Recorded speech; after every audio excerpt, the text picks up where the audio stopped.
Shalom alaihim Bapak Ibu, Saudara-saudari yang dikasihi Tuhan. Kita berjumpa kembali dalam pembelajaran Alkitab. Kita berdoa terlebih dahulu.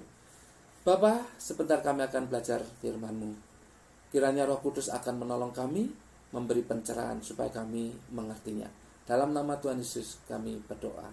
Haleluya. Amin. Bapak Ibu, Saudara-saudari yang dikasihi dalam Tuhan, hari ini Senin 1 Juni 2020 kita akan belajar perjanjian baru, yaitu di dalam kitab Matius. Matius pasal yang pertama, ayat yang pertama. Demikian firman Tuhan. Inilah silsilah Yesus Kristus, anak Daud, anak Abraham. Sekali lagi, inilah silsilah Yesus Kristus, anak Daud, anak Abraham. Bapak Ibu perhatikan, Matius mengawali tulisan Injilnya ini dengan sebuah silsilah. Mungkin kita bosan kalau membacanya dan kita bertanya-tanya apa artinya silsilah ini. Tapi ini sebuah hal yang penting, khususnya bagi orang Yahudi atau orang Israel. Silsilah menunjukkan sebuah keabsahan dari sebuah status dan posisi seseorang. Dengan adanya silsilah, maka status dan posisi seseorang itu menjadi sah. Nah, di sini Matius ingin menunjukkan bahwa Yesus adalah Mesias yang sah. Yesus disebutkan secara jelas di sini. Inilah silsilah Yesus Kristus. Perhatikan, nama Yesus disambung dengan nama Kristus. Kristus dalam bahasa Yunani adalah Kristos, artinya yang diurapi. Dalam perjanjian lama disebut Mesias. Kristos atau Mesias adalah pribadi yang sangat dinantikan oleh orang Yahudi atau oleh bangsa Israel. Tapi mereka menekankan bahwa Mesias atau Kristus adalah pembebas. Seorang pembebas secara jasmani, secara fisik. Tapi kedatangan Kristus yang pertama kali itu membebaskan secara rohani. Suatu kali nanti Yesus akan membebaskan secara jasmani. Nah, menarik untuk diperhatikan, disebutkan di sini, inilah silsilah Yesus Kristus, anak Daud, anak Abraham. Matius tidak menulis dengan istilah inilah silsilah Yesus Kristus, anak Adam, tidak. Tetapi anak Daud, anak Abraham. Mari perhatikan kedua tokoh disebutkan di sini. Yang pertama adalah Daud, yaitu disebutkan anak Daud. Kita melihat bahwa sebetulnya ini mengacu kepada sebuah atau bagian firman Tuhan di dalam 2 Samuel pasal 7 ayat yang ke-12 dan seterusnya. Demikian firman Tuhan. Apabila umurmu sudah genap dan engkau telah mendapat perhentian bersama-sama dengan nenek moyangmu, maka aku akan membangkitkan keturunanmu yang kemudian anak kandungmu, dan aku akan mengokohkan kerajaannya. Perhatikan ayat yang ke-16. Keluarga dan kerajaanmu akan kokoh untuk selamanya.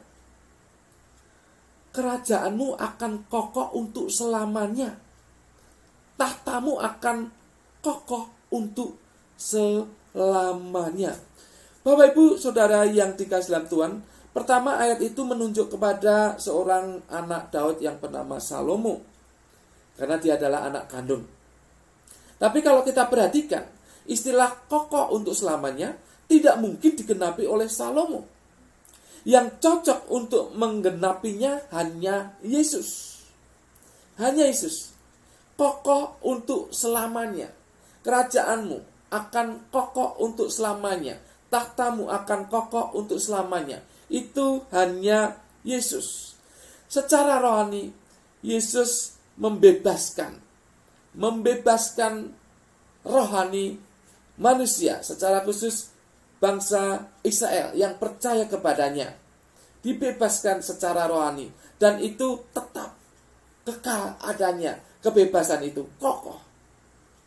Tetapi secara jasmani, Yesus akan menjadi raja dan membebaskan bangsa Israel 1000 tahun, dalam waktu 1000 tahun, yaitu dalam kerajaan 1000 tahun. Perhatikan bahwa ayat ini secara khusus digenapi oleh Yesus, yaitu tahta kerajaan Sang Mesias itu adalah Yesus sendiri yang menggenapinya.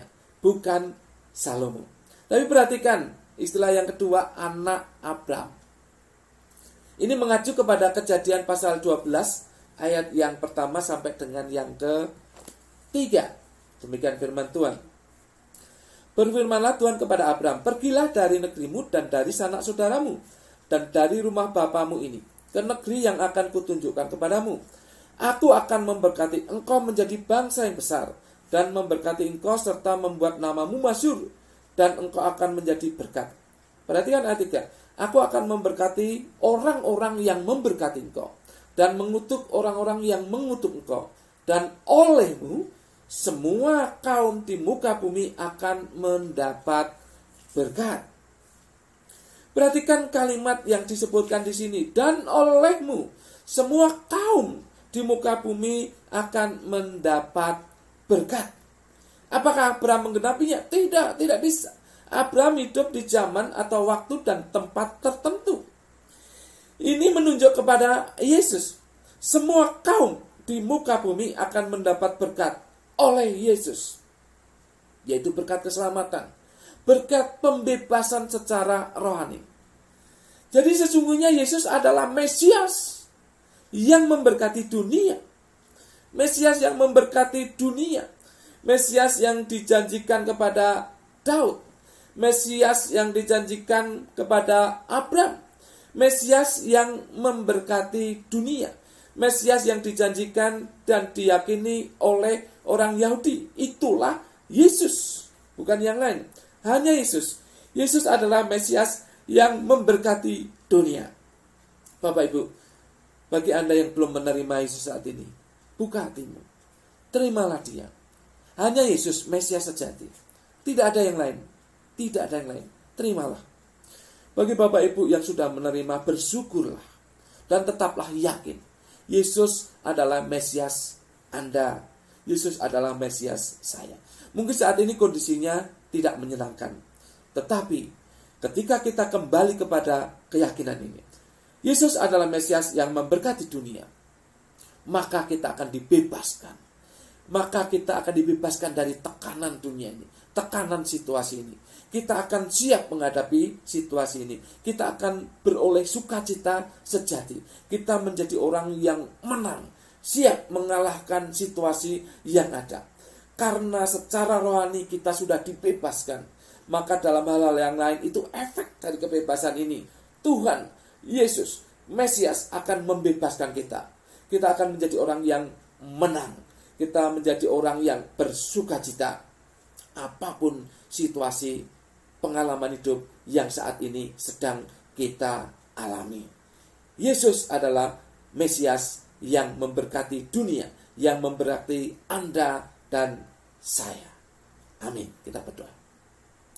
Terima kasih atas firman-Mu Bapa. Kami berhenti membahasnya.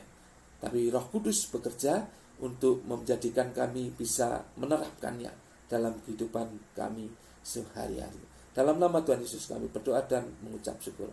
Haleluya. Amin. Bapak Ibu, firman Tuhan ini tentu akan dan sudah memberkati kita. Baiklah kita sampaikan kepada saudara-saudara yang lain yang belum menerima berkat ini, supaya mereka menerima berkat yang sama. Jangan lupa subscribe dan loncengnya diklik di monitor Bapak Ibu. Tuhan memberkati.